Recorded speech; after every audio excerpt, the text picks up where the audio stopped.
कुछ वाकयात, कुछ बातें इतनी हैरानकुन होती हैं कि उन पर यकीन करना मुश्किल होता है। लेकिन इंसानी तारीख ऐसे भयानक मगर सच्चे वाकयात से भरी पड़ी है जिनको सुनकर आदमी के रोंगटे खड़े हो जाएं। आज की वीडियो में हम आपको तारीख से ऐसी ही 5 सच्ची मगर चौंका देने वाली कहानियां सुनाने जा रहे हैं जो शायद इससे पहले आपने कभी नहीं सुनी होंगी।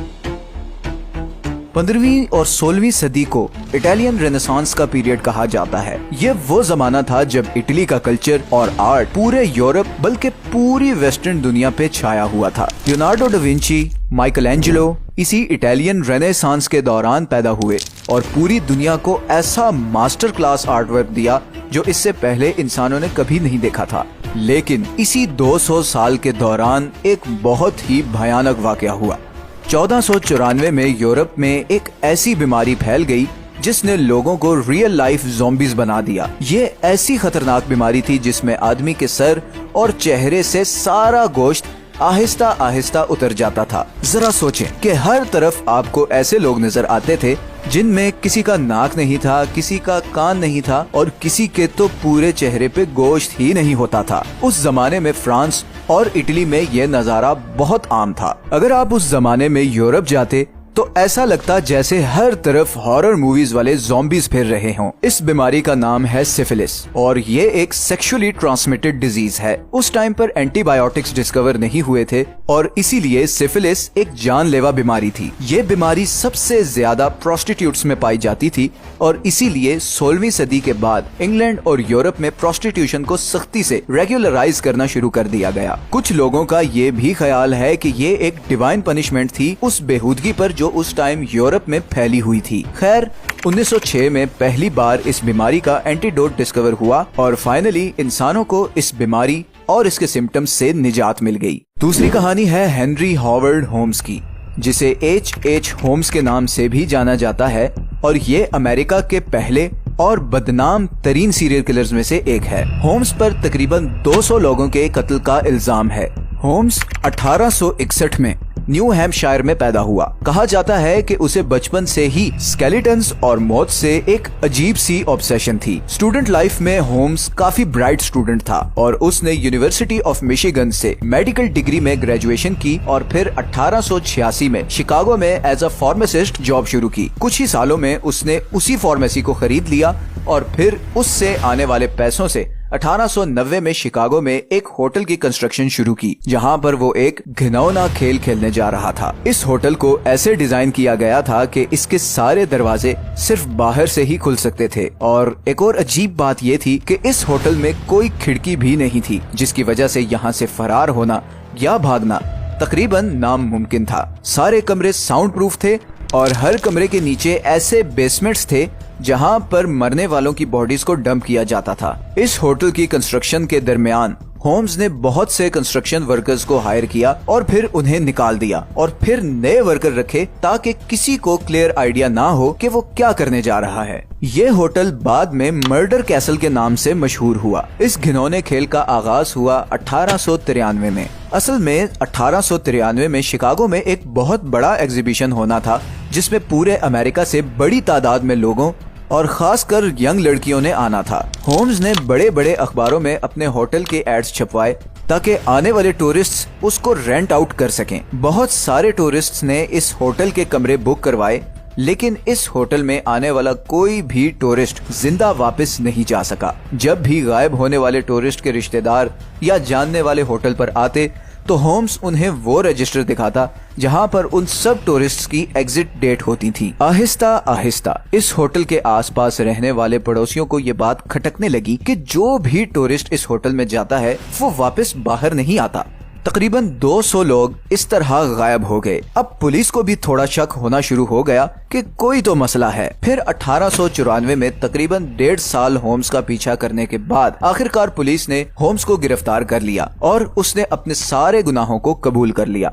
उसके मुताबिक लोगों की हत्या करना उसका एक पैशन था जिसके बारे में वो कुछ नहीं कर सकता था। आखिर 1896 में 200 लोगों को बेदर्दी से मारने के इल्जाम में होम्स को फांसी दे दी गई। अगर ये कहानी आपके लिए खौफनाक थी तो अगला वाकया शायद आपके होश उड़ा देगा। सिर्फ 32 साल की उम्र में आधी से ज्यादा दुनिया को कंकर करने वाले अलेक्जेंडर द ग्रेट यानी सिकंदर आजम को कौन नहीं जानता। अलेक्जेंडर की मौत हमेशा से हिस्टोरियंस के लिए एक मिस्ट्री रही है।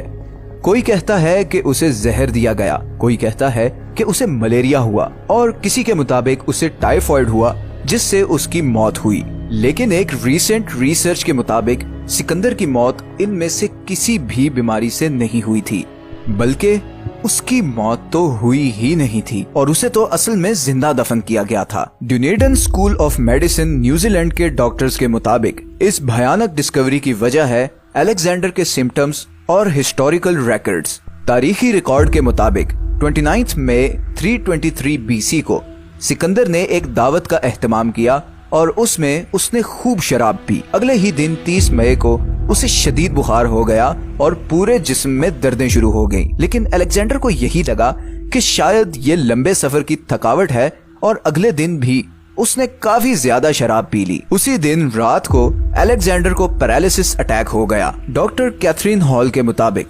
अलेक्जेंडर को असल में गिलेन बारे सिंड्रोम नामी ब्रेन डिसऑर्डर हुआ था, जिसमें आपके जिस्म का इम्यून सिस्टम अपने ही नर्वस सिस्टम पर अटैक करता है और उसके नतीजे में मरीज बिल्कुल पैरालाइज होकर रह जाता है।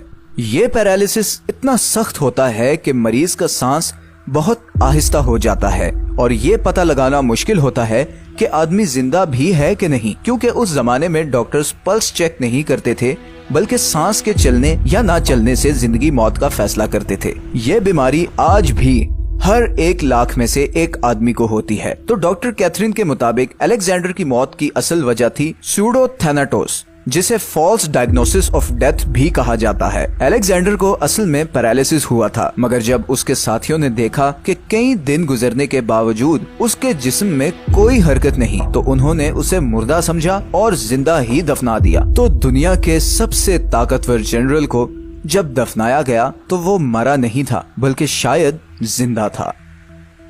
चौथी कहानी है रोमन शहर पोम्पेई की, जो किसी जमाने में इस जमीन की अजीम तरीन सिविलाइजेशन में से एक था। लेकिन ये शहर मशहूर है उस हादसे की वजह से जो 79 एडी में हुआ था, जब अगस्त की एक दोपहर को ये पूरा शहर माउंट वेसुवियस से आने वाले लावे और राख में दबकर तारीख में गुम हो गया। सिर्फ 12 घंटों में 16,000 के करीब लोग दम घुटने की वजह से मारे गए। पोम्पेई के हादसे के बारे में तो बहुत से लोग जानते हैं, मगर पोम्पेई से भी बुरा अंजाम हुआ था उसके पड़ोसी शहर हरक्यूलेनियम का।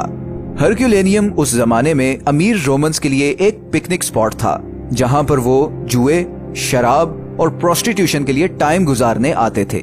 पोम्पेई से सिर्फ 11 मील दूर हरक्यूलेनियम भी माउंट वेसुवियस से आने वाली वोल्केनिक ऐश के नीचे दब गया। मगर इससे भी ज्यादा भयानक चीज ये हुई कि हरक्यूलेनियम एक सुपर हीटेड पायरोक्लास्टिक फ्लो का भी निशाना बन गया। पायरोक्लास्टिक फ्लो असल में उस गैस को कहते हैं जो वोल्केनो के फटने से निकलती है। इसकी रफ्तार 450 मील तक होती है और इसका टेम्परेचर तकरीबन 1000 डिग्री तक होता है। ये गैस इतनी गर्म होती है कि इसकी जद में आने वाली हर चीज चंद सेकंड्स में ही पिघल जाती है। ऐसे ही कुछ हुआ हरक्यूलेनियम में रहने वालों के साथ। इस गैस की वजह से सिर्फ चंद सेकंड्स में लोगों की स्किन लिटरली बॉयल हो गई और उनके दिमाग और खोपड़ियां फट गईं। इतना खौफनाक मंजर शायद ही तारीख में कभी देखा गया होगा। पोम्पेई और हरक्यूलेनियम में मरने वाले कई लोगों की बॉडीज 18वीं सदी में डिस्कवर हुई। आज भी इन बॉडीज को देखकर ऐसा लगता है कि ये डिजास्टर इतना अचानक था कि शायद लोगों को भागने के लिए चंद सेकंड्स भी नहीं मिले। आज की वीडियो की आखिरी कहानी है नैनकिंग मैसेकर की। ये बात है 13 दिसंबर 1937 की, जब जापानीज आर्मी ने चाइना के उस वक्त के कैपिटल नैनकिंग पर कब्जा कर लिया। अगले 6 हफ्तों में लगभग 3 लाख चाइनीज को बुरी तरह कत्ल किया गया। मरने वालों में बूढ़े, बच्चे और औरतें भी शामिल थे। इस वाकये को रेप ऑफ नैनजिंग्स भी कहा जाता है, क्योंकि मशहूर ये है कि जापानीज फौजियों ने मारने से पहले औरतों और इवन बच्चों का भी रेप किया। ये इस कदर डिस्टर्बिंग और भयानक घटना है कि तारीख में इसकी मिसाल नहीं मिलती। कभी कभी यकीन नहीं आता कि ताकत और इंतकाम के नशे में इंसान किस हद तक गिर जाते हैं। ये तो सिर्फ चंद किस्से हैं जिन्हें हमने तारीख में से चुना है। अभी तो ऐसी बहुत सी घटनाएं और राज हैं जिन पर से हमने पर्दा उठाना है। अगर आपको ये वीडियो अच्छी लगी है तो इसे लाइक और चैनल को सब्सक्राइब जरूर कर दें। अगर आपके पास कोई सजेशन है तो नीचे कमेंट्स में जरूर बताएं। मिलते हैं नेक्स्ट वीडियो में।